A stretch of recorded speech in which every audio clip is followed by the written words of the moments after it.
Some people find true love very early in their lives, maybe in high school or college or in their early 20s. They find their life partner, they settle down, and they live happily ever after. If this is you, I am truly happy for you. But this video is not for you. This video is for the rest of us. Hello, and welcome back to my channel. If you're new, welcome. I'm so happy to have you here with me today. Normally, I'm an international true crime YouTuber, but I was actually out at a concert by myself the other night, and I met this other woman who was also by herself, and we sat next to each other, and then we ended up having a conversation outside after the concert, and she ended up telling me that she was going through a divorce.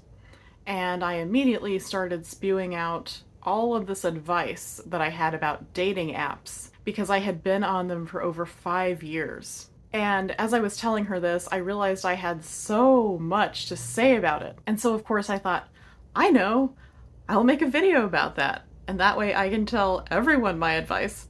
And she seemed to think it was helpful, and maybe she was just saying that, but I truly believe in all of the advice I'm about to give you. So, like I said, this advice comes from over 5 years of using dating apps. I was in a couple of relationships that came out of those dating apps and they didn't work out, and I had had a few relationships before then.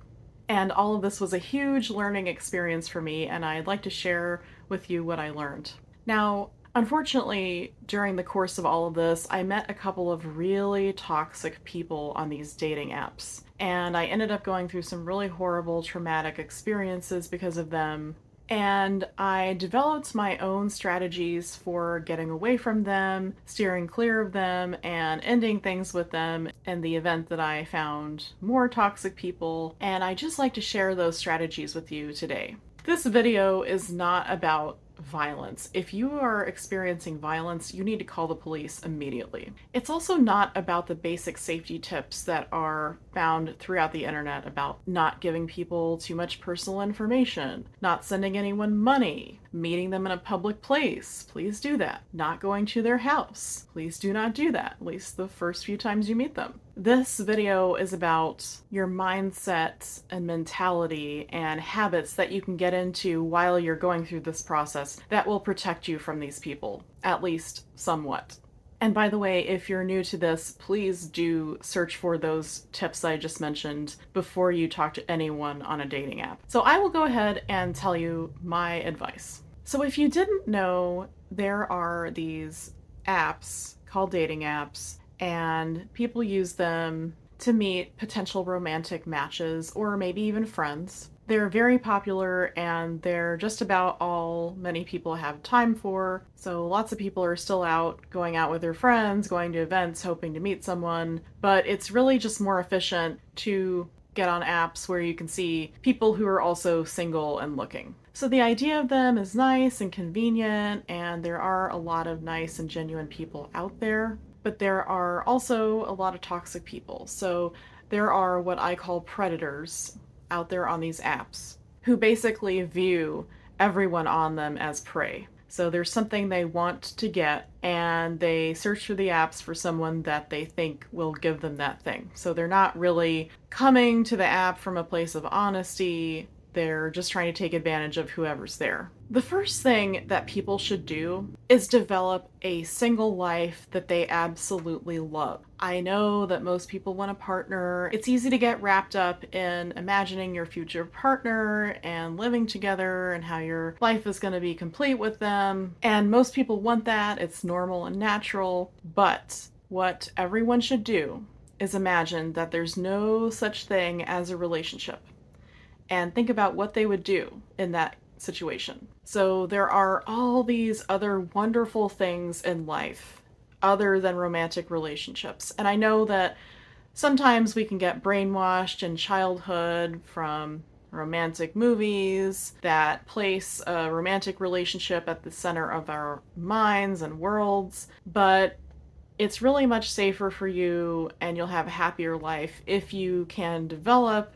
your own hobbies and interests that you like on your own as a single person. So as I said, I've been mostly single for the last 5 to 6 years, and At first, it was really scary, and I didn't know if I was going to meet someone else. But then I decided, you know what?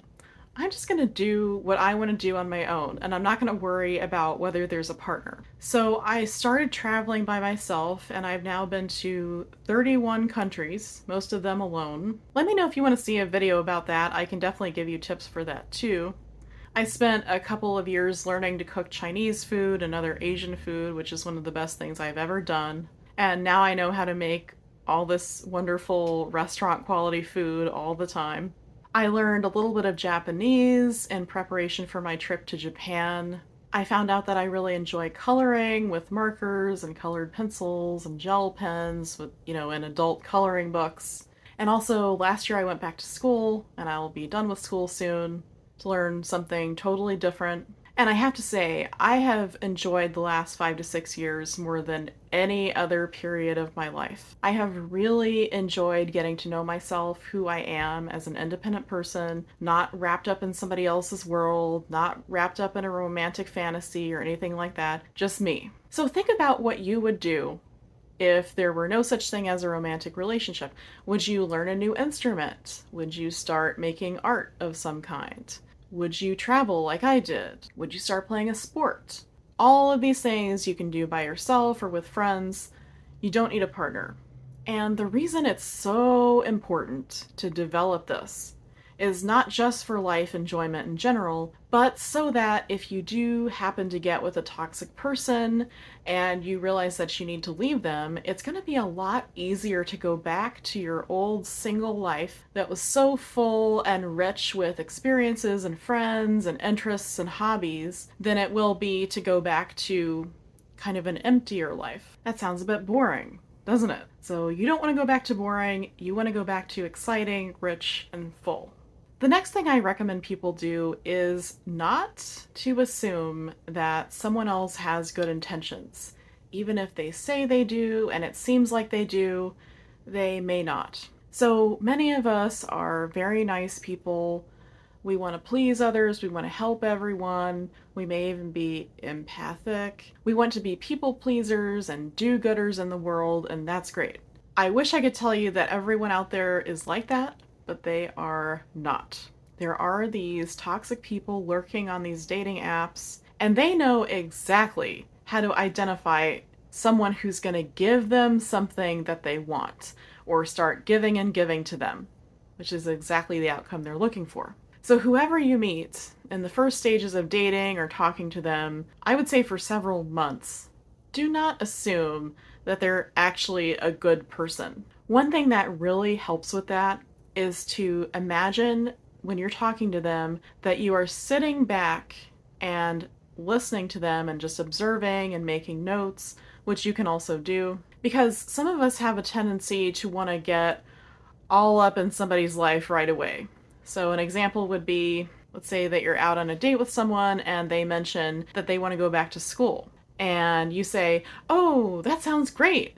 I'll help you look for programs, and I'll help you get your transcripts, and I'll help you write your application essay, and I'll make sure we turn everything in by the deadline," and all of these things. So for a lot of us, that's our defaults. We want to be like that.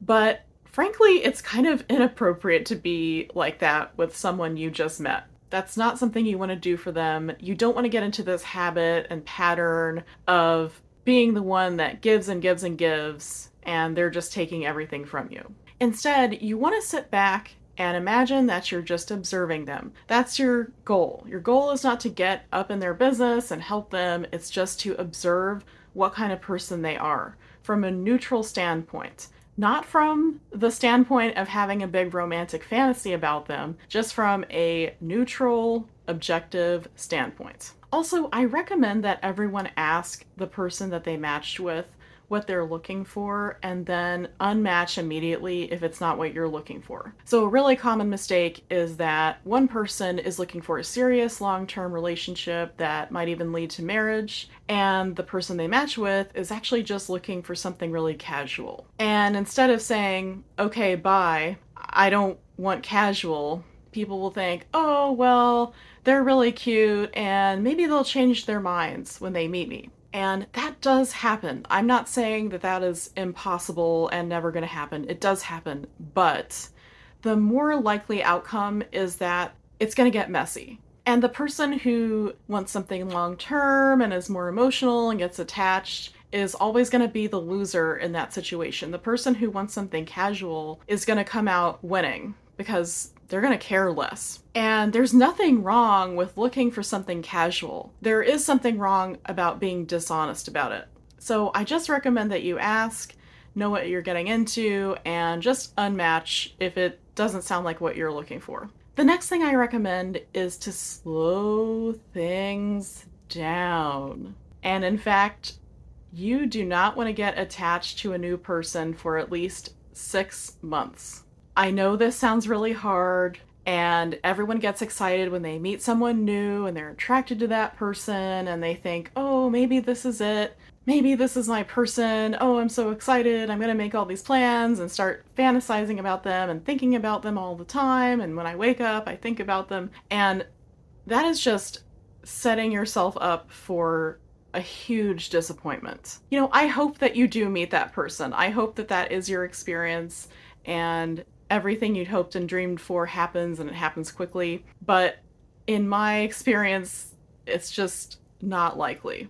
In fact, when I was dating, I would actually set a percentage limit on how much I was allowed to think about that person, which I usually set between 2 and 5%. So I was not allowed to think about them endlessly and get all wrapped up in a fantasy. I had to just stop. And that really helped me. As you probably know, there are people out there who will play pretend. So they pretend to be this really nice person, but really they're hiding a really dark side of themselves, and eventually their mask is going to slip, but that takes time.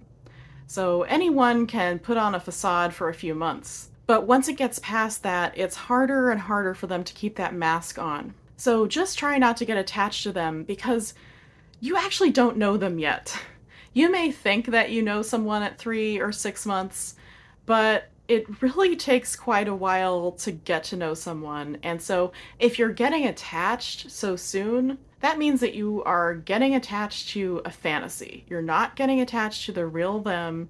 It's something that you have made up in your mind. And that is very dangerous. During this whole period, you need to be thinking, okay, if they cross my boundaries, I am walking out the door and I am never coming back. That is going to protect you because there's a kind of a high chance that they're going to do something that's just totally unacceptable. Maybe something like they refuse to use protection. That is super dangerous and a deal breaker immediately. You should literally get up and walk out the door. But it doesn't have to be that. There can be other things, of course. And hopefully that doesn't happen, and if not, well then all will be well. You'll still be dating them, and then you can start getting attached to the real person that they are instead of a fantasy. Going right along with that, I think the biggest thing that helped me was anytime the person would say or do something that bothered me, I would write it down in my phone. So hopefully this won't happen and nothing they say or do will bother you. But if it does, it's really important to write it down because there's a reason that it's bothering you. And you don't need to justify it in your note. You don't need to say, oh, well, did this really bother me? And well, maybe they didn't mean it that way. Just stop. Don't do any of that. Just write it down and move on. Then, once a week, when you're by yourself, or at least not with that person, look at your notes. Look at what you wrote down and figure out, why did that bother me? What did they mean by that? And you'll start to see a pattern. If these things are occurring, you'll start to see them from week to week, and you'll see, oh, we were in this situation and he said this thing, or she did this thing again, she did it last week. And if you start writing down quite a few things, it's probably best to go ahead and leave.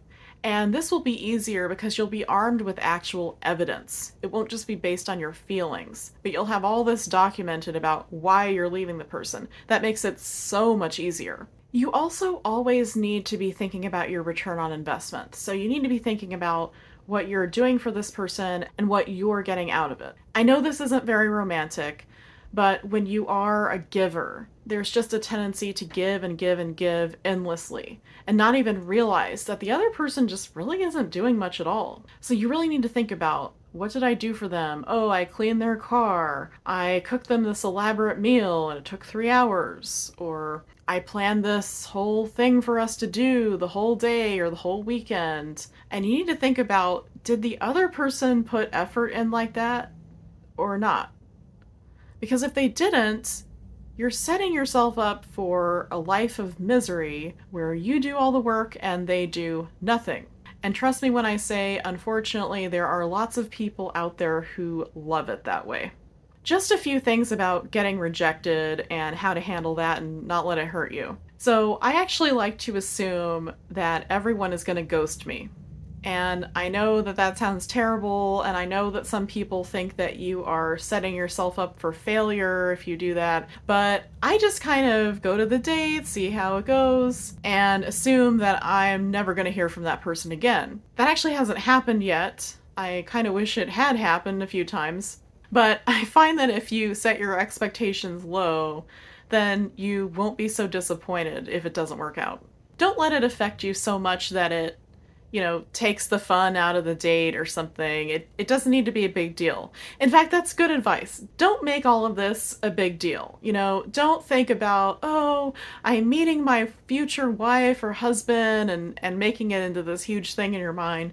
Just go with the flow, relax, try not to think about them too much, try not to fantasize too much, and just see what happens. Also, keep in mind, if you get rejected, just know that there's a huge chance that there's something else going on in that person's life that you probably do not want to be a part of. There are lots of people out there cheating on their spouses, or people who have very serious problems that they desperately need to fix themselves before they even attempt a relationship. And if it makes it easier, you can just imagine all of the above. And that way, you're cool with getting rejected because you didn't want to be involved in that stuff anyway. And another thing is, just keep in mind the meaning of true love. So when a lot of people think of love, they actually think of attachment, which is, I want to be with this person all the time, I can't live without them, I'm going to grasp onto them as hard as I can for the rest of my life, and I'm not going to let them go, that sort of thing. But that's attachment, that's not love. Love is when you want the best for someone, whether it involves you or not. So if you're dating someone and then suddenly they go back to their ex, it's devastating. But try to think of it as, you love them and you want them to be happy, and if going back to their ex is going to make them happy, then that's what you want for them. And it's the same thing with your friends. I understand it's very frustrating to be in a friend group where everyone's coupled up except you, or everyone in your social group is getting married and you're not. But there's no reason to be jealous. Just be happy for them and know that unfortunately there are probably problems going on there that you have no idea about and you don't want to know about. And again, I hope not. I hope everything in your life is magical and your friends' lives and everything's perfectly happy all the time, but there's a good chance that it's not, unfortunately. And like I said earlier, just keep in mind that being single is not a bad thing. I have enjoyed these years so much. I'm so glad that I've been single for a little while and gotten to do all these things that I wanted to do. It's been really wonderful. It's been a true gift that many people don't get to have. And you can have that gift too if you really take the time to get to know yourself as an independent person. And I also think that if you choose to be in a partnership someday, that will probably also make you a better partner and a healthier partner. That's all I have for you today. Thank you so much for watching, and I'm really curious to hear what your comments are if you found this helpful, if you agree with some of what I said, or if you just disagree with all of it. I would love to know that, so please let me know. If you would like more advice videos like this, let me know. Or maybe you just think I should stick to true crime. That's fine too. Please do let me know what you think in the comments. Again, thank you so much for watching. It really means a lot to me. Stay safe out there, and I will see you next time.